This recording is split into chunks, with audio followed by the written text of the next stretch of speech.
पंजाब में स्थित सिख धर्म के 3 तख्त साहिबान वाले शहरों को पावन शहरों का दर्जा देना पंजाब सरकार के लिए बड़े सौभाग्य की बात है। ये शहर है श्री अमृतसर साहिब, श्री आनंदपुर साहिब और तलवंडी साबो।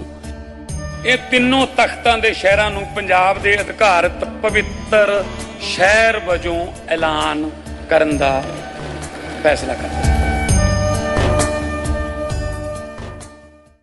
सुबह सुबह दिल्ली में युद्ध और संग्राम शुरू हो चुका है। जी हाँ दोस्तों, सुबह सुबह आज दिल्ली में अमित शाह के दफ्तर को ममता बनर्जी के कार्यकर्ताओं ने घेर लिया है।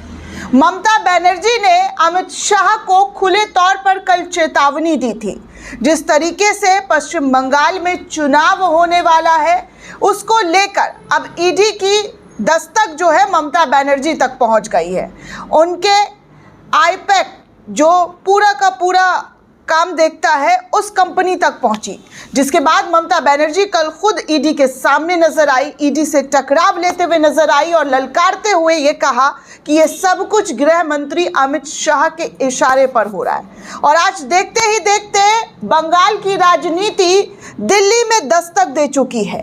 दिल्ली में अमित शाह के कार्यालय को चारों तरफ से ममता बनर्जी के कार्यकर्ताओं ने घेर लिया है।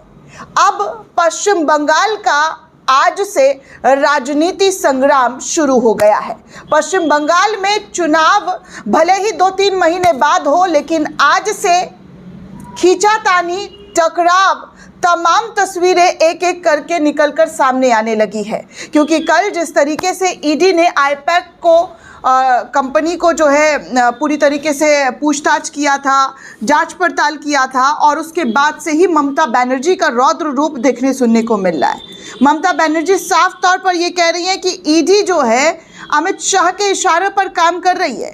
ये सब कुछ अमित शाह के कहने पर हो रहा है। अमित शाह किसी भी तरीके से चुनाव जीतने के लिए उनकी पार्टी को कमज़ोर करने की कोशिश कर रहे हैं, लेकिन वो उनके आगे घुटने नहीं टेकेंगी, उसका टकराव करेंगी, जमकर उनसे जो है पूरी तरीके से उसका सामना करेंगी। पहले तो एसआईआर के नाम पर लोगों के वोट्स पश्चिम बंगाल के अंदर काट दिए जा रहे हैं। ये सीधे तौर पर ममता बनर्जी के आरोप है दोस्तों। ममता दीदी ने साफ कहा है कि कैसे पहले तो नाम काटने का सिलसिला शुरू किया गया। जो टीएमसी के सपोर्टर्स हैं, जो टीएमसी के वोटर्स हैं, उनके नाम को ख़त्म कर दिया गया, उनके नाम को काट दिया गया। और अब ईडी के ज़रिए डराने धमकाने की कोशिश की जा रही है। आज अमित शाह के दफ्तर जो दिल्ली में बना हुआ है, उस दफ्तर को चारों तरफ से टीएमसी के लोगों ने घेरा है और भयंकर बवाल की तस्वीरें जो है एक एक करके आपके सामने रख दूँ। दोस्तों, आप सबसे पहले न्यूज़ 24 का ये तस्वीर आप देख सकते हैं कि हाथों में बैनर लिए हुए टीएमसी कार्यालय के बाहर धरने पर टीएमसी के कार्यकर्ता और सांसद जो है बैठे हुए हैं। अमित शाह प्लस ईडी, जी हाँ, इस तरीके के जो बैनर्स है वो लेकर बैठे हुए। बंगाल रिजेक्ट्स मोदी शाह फिल्थी, इस तरीके की बातें जो है उनके पोस्टर बैनर में दिख रहा है कि बंगाल जो है मोदी शाह को रिजेक्ट करती है। बंगाल के लोग ईडी और अमित शाह को रिजेक्ट करते हैं। ये अमित शाह के कार्यालय के बाहर धरने पर बैठे हुए टीएमसी सांसदों का आप बोर्ड देख सकते हैं कि किस तरीके से टीएमसी के लोग जो है पोस्टर बैनर लेकर अमित शाह के दफ्तर पर धावा बोल दिया है। साफ तौर पर आप देखिए तो महुआ मोइत्रा समेत तमाम लोगों को वहां पर पुलिस डिटेन करते हुए नजर आ रही है। महुआ मोइत्रा की तस्वीर आप देख सकते हैं। टीएमसी की जो सांसद हैं उनको किस तरीके से पुलिस ने ऐसे चारों तरफ से उठाया हुआ है। ये एक सांसद के साथ दिल्ली के अंदर शाह की पुलिस के जरिए की जा रही है। आप तस्वीरों के माध्यम से देख सकते हैं महुआ मोइत्रा के साथ किस तरीके का सलूक किया जा रहा है।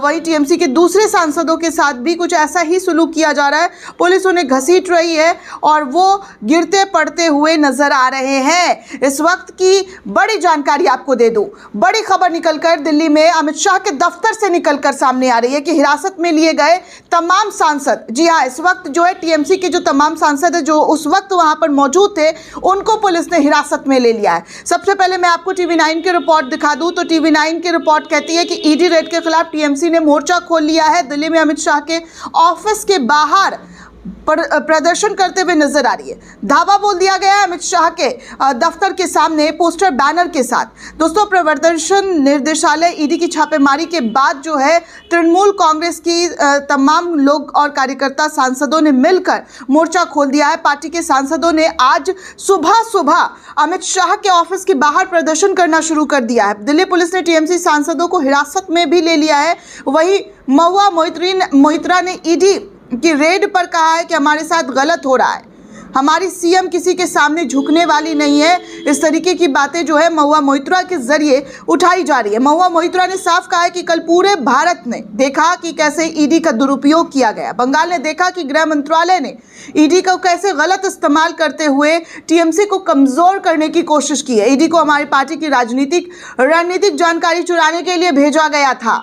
ममता बनर्जी शेरनी है, शेरनी। उन्होंने हमारी पार्टी की प्रॉपर्टी की रक्षा की है। इस तरीके से महुआ मोइत्रा ने जोरदार तरीके से अमित शाह के पुलिस के सामने चीख कर, जब उनको हिरासत में लिया गया था तो उनका स्टेटमेंट सामने आ रहा था कि बंगाल में जो बंगाल की सीएम है वो किसी के सामने झुकने वाली नहीं है और इन तमाम चीज़ों का वो सामना करेंगी। टीएमसी सांसदों ने केंद्रीय गृह मंत्री अमित शाह के ऑफिस के बाहर जोरदार तरीके से धरना देना शुरू कर दिया है। टीएमसी सांसद डेरेक ओब्रायन और महुआ मोइत्रा को पुलिस ने हिरासत में ले लिया है, जबकि दूसरे जो और सांसद थे उनको वहां से हटा दिया है। टीएमसी सांसद कृति आज़ाद ने कहा है कि 11 सालों तक बीजेपी ने सही टेंडर जारी नहीं किए। बीजेपी ने सब कुछ मैनेज किया है और अपने लोगों को काम दिया है, जिससे उन्हें लूटने का मौका मिला। टीएमसी ने यह भी कहा है कि किस तरीके का घमंड है ये। क्या अब आप लोकतंत्र को कुचलने के लिए अपने दिल्ली पुलिस का इस्तेमाल चुनने का काम किया है?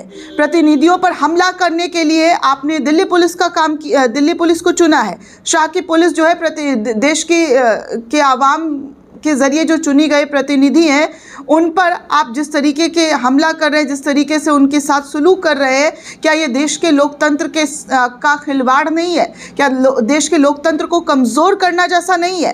क्या असहमति को इस तरीके से चुप कराया जाता है? मान लीजिए आप घबराए हुए हैं, लेकिन इस तरीके की हरकत सीधे तौर पर दिखा रहा है कि सत्ता का घमंड पाकर आप कैसे जनप्रतिनिधियों के साथ सुलूक कर रहे हैं। पार्टी ने आगे ये भी कहा है कि पहले ईडी का बेशर्मी से गलत इस्तेमाल किया गया, अब हमारे 8 सांसदों को शांतिपूर्ण तरीके से जो वो प्रदर्शन कर रहे थे उन पर हमला किया गया। ये बेचैनी आपके डर को दिखाता है कि आप लोकतंत्र का गला घोटने की कोशिश कर रहे हैं, लेकिन बंगाल झुकेगा नहीं। जितना भी हमला करो फिर भी जीतेगा बंगाल। इस तरीके की बातें जो है टीएमसी के सांसदों के जरिए कही जा रही है। दोस्तों, आपको पूरा मामला पता ही है, कल मैंने आपको पूरी जानकारी बताई है कि कल से कैसे बंगाल की राजनीति में एक बड़ा भूचाल देखने सुनने को मिला है। अगर जो दर्शक नहीं जान रहे हैं उनको मैं थोड़ा सा जानकारी दे दूं कि कल जो है ईडी ने कोयला चोरी घोटाले से जुड़े धन शोधन की जांच के तहत कोलकाता स्थित आई-पैक के कार्यालय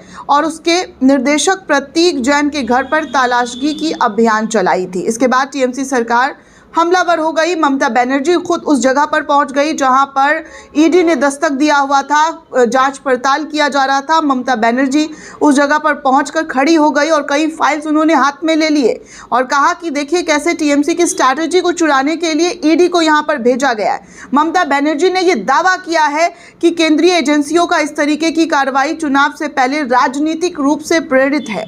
उन्होंने सब कुछ चुरा लिया है, सारा डेटा, एसआईआर सूची। उन्होंने दावा किया है कि केंद्रीय एजेंसियों की ऐसी गतिविधियां चुनाव से पहले हमेशा देखने को मिलती रही है और एक बार फिर से हार के डर से भाजपा के लोग केंद्रीय एजेंसियों का इस्तेमाल कर रहे हैं। ममता बनर्जी ने आरोप लगाया है कि केंद्र ने कुंभ के मेले के लिए सब कुछ दे दिया, लेकिन यहाँ एक पैसा जो है बंगाल में नहीं दिया गया। उन्होंने कहा कि न केवल वो हमारी पार्टी तृणमूल कांग्रेस पर बल्कि हमारी सरकार पर भी हमला करते हैं। मुख्यमंत्री ने कहा कि इंसानियत और इंसाफ के लिए हमारी लड़ाई जो है वो जारी रहेगी जब तक जब तक हम जीत नहीं जाते हैं तब तक ये लड़ाई जारी रहने वाली है। दोस्तों, पल पल की अपडेट, पल पल की जानकारी आपको देते रहेंगे। चैनल के साथ बने रहे। शुक्रिया। जय हिंद।